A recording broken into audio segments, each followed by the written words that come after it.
अवधूत चिंतन श्री गुरुदेव दत्त श्री स्वामी समर्थ.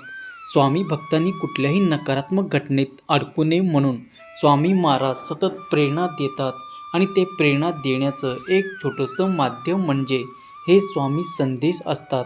आजचे स्वामी संदेश सांगण्यापूर्वी प्रत्येक स्वामी भक्तासाठी हा संदेश आहे. लक्षपूर्वक ऐका. बाळांनो, जीवनात कधी कधी अशी वेळ येत असते जेव्हा मनाच्या आतमध्ये इतके ओझे जमलेले असते की तेव्हा कोणाकडे जावे, कोणाशी बोलावे हे समजत नाही. आज आम्ही तुम्हाला त्याच्या अत्यंत नाजूक, अत्यंत महत्त्वाच्या विषयावर संदेश देणार आहोत आणि तो विषय म्हणजे तुझ्या मनाची व्यथा, तुझ्या हृदयाचा आवाज, तुझ्या आतील तडफड. बाळांनो, मनुष्याच्या जीवनातील सर्वात मोठी वेदना म्हणजे त्याच्या हृदयातील व्यथा असते आणि ही व्यथा मनुष्याच्या शब्दात मांडूही शकत नाही. आणि जरी कधी तुझी ती व्यथा कोणासमोर तरी मांडले तरी तो व्यक्ती तुमच्या मनातील व्यथा हे समजूनच घेईल असे नसते. त्यामुळे आज आम्ही तुम्हाला एक अत्यंत महत्त्वाचे शिकवण देणार आहोत. ती शिकवण तुम्ही लक्षपूर्वक ऐका. बाळांनो, तुम्ही जगासमोर हास्य करता, तुम्ही आनंदी असल्यासारखे भासत असतात, पण आम्ही तुझे मन जाणतो. तुझं हास्यामागे किती खोल वेदना लपलेले आहेत. तुझ्या डोळ्यात किती न बोललेले प्रश्न लपलेले आहेत आणि तुझ्या हृदयामध्ये कधी न पुन्हा उडायची भीती असेल ते जखम लपलेलं आहे. हे सर्व आम्हाला दिसते अगदी स्पष्टपणे. बाळांनो, तुम्ही कधी तुमच्या मनातल्या वेदना या कोणासमोर तरी व्यक्त करण्याचा प्रयत्न हा केलेलाच असेल, पण तुझ्या त्या वेदना, तुझ्या मनातील ते दुःख, तुझ्या शब्दाच्या मागची ती पोकळी हे मात्र त्या लोकांना कधी समजेलच नाही. काहीजण फक्त व्यथा ऐकून हसतात, काहीजण दुर्लक्ष करतात, काहीजण तुम्हालाच दोष देतात, काहीजण तर तुमची व्यथा तुमच्या विरोधातच वापरतात. ज्यावेळेस तुमच्या मनातील ते दुःख आम्ही इतर लोकांशी शेअर करता तेव्हा त्या लोकांसाठी ती एक फक्त गोष्ट असते, पण तुझ्यासाठी ते तुझे संपूर्ण आयुष्य असते. त्यामुळे बाळा, तुझ्या मनाची ती व्यथा तू इतरांना सांगत बसू नको. तुझी ती व्यथा ही खूप खरी आहे, ते पवित्र आहे, ते सत्य आहे. ते जर चुकीच्या हातात गेले तर तुझे मन आणखीनच दुःखी होईल. त्यामुळे तुझ्या मनातील जी व्यथा आहे, तुला होणारच जो त्रास आहे, तुझे दुःख आहे, तुझे जे म्हणणे आहे, तो इतरांना न सांगता फक्त आम्हाला सांग. आम्ही तुझ्या चुका मोजणार नाही, तुझ्या भावनांना आम्ही कमी लेखणार नाही, तुला आम्ही दोष देणार नाही. बाळांनो, ज्यावेळेस तुम्ही आम्हाला तुमच्या मनातील त्या गोष्टी, तुमच्या व्यथा सांगत असतात तेव्हा आम्ही तुझा श्वास ही ऐकत असतो. तुम्ही रडत असताना आम्ही तुझ्या अश्रूचे अर्थही समजून घेत असतो. तुम्ही शब्दात न मांडलेल्या तुमच्या त्या भावनाही आम्ही हृदयाने वाचतो. तुमच्या त्या वेदना आम्ही सांभाळून घेतो. तुझ्या मनात येईल एक अश्रू देखील आमच्या दृष्टीने व्यर्थ जात नाही. त्यामुळे तू तुझ्या मनातील व्यथा, तुझे दुःख तू आम्हाला सांग. तुझे मार्ग त्यामुळे मोकळे होतील. इतरांना सांगून तुला कधीच मार्ग मिळणार नाही, उलट हसू आणि अपमानच मिळेल. हे लक्षात ठेव. बाळांनो, ज्यावेळेस तुम्ही रडत असता तेव्हा तुम्हाला वाटतं की आम्ही तुमच्यापासून खूप दूर आहोत, पण असे मुळीच नाही.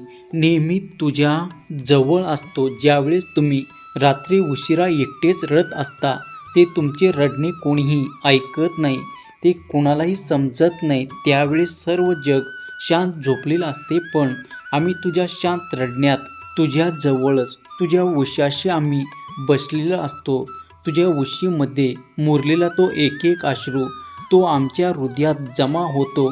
ज्यावेळेस तुम्ही एकटेच सर्व काही सहन करता, एकांतात रडत असता, तेव्हा आम्हालाही वेदना होत असतात, कारण आम्ही तुझी आई आहे.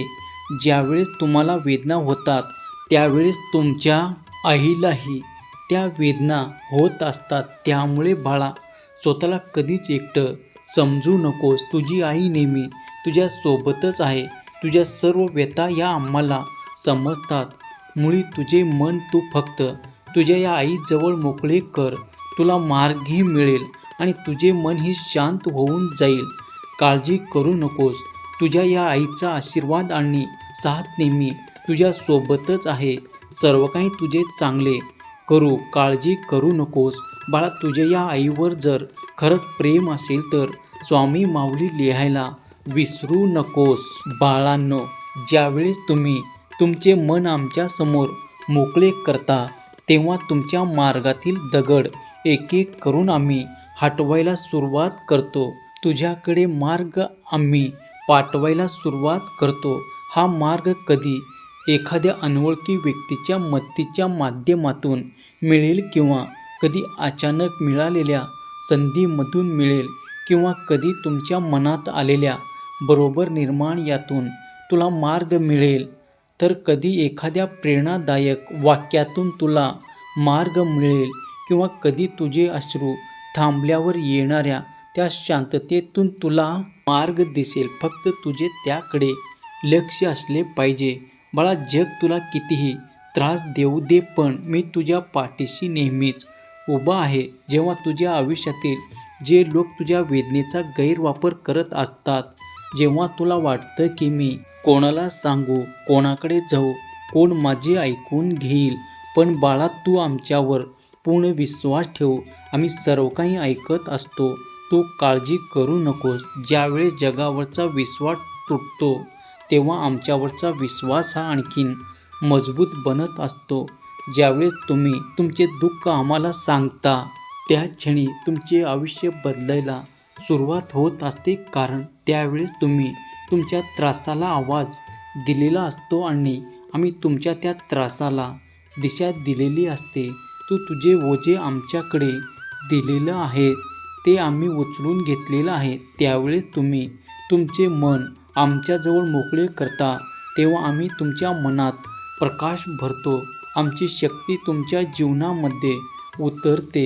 बाळा, आज कदाचित तुला अंधार दिसत असेल, कदाचित आज तुला कोणताच मार्ग दिसत नसेल, कोणताच आधार दिसत नसेल, पण तुला न अडचणीत मार्ग दाखवण्यासाठी, तुला बळ देण्यासाठी तू काळजी करून स्वतःला कधीच कमजोर समजू नकोस. तू आमचे मूल हे लक्षात ठेव आणि तू भिवू नकोस. आम्ही नेहमी तुझ्या पाठीशी खंबीर उभे आहोत.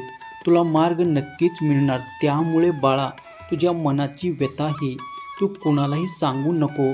त्यांना ते समजणारही नाही आणि ते समजून घेणारही नाही.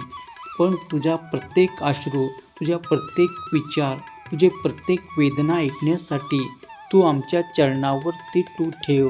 तुला त्यातून मार्ग मिळून जाईल. आणि बाळा, आजपासून दुःखी तू एकटे सहन करणार नाहीस. मी नेहमी तुझ्या पाठीशी आहे, तुझ्या सोबत आहे. तुझ्या प्रत्येक मार्ग आम्ही उजळून टाकणार आहे. तू फक्त शांत राहा आणि तुझे आयुष्य खूप सुंदर होणार आहे. विश्वास ठेव. जय शिवशंकर. नमामि शंकर. शिवशंकर शंभो. जय गिरिजापती भवानी शंकर. शिवशंकर शंभो.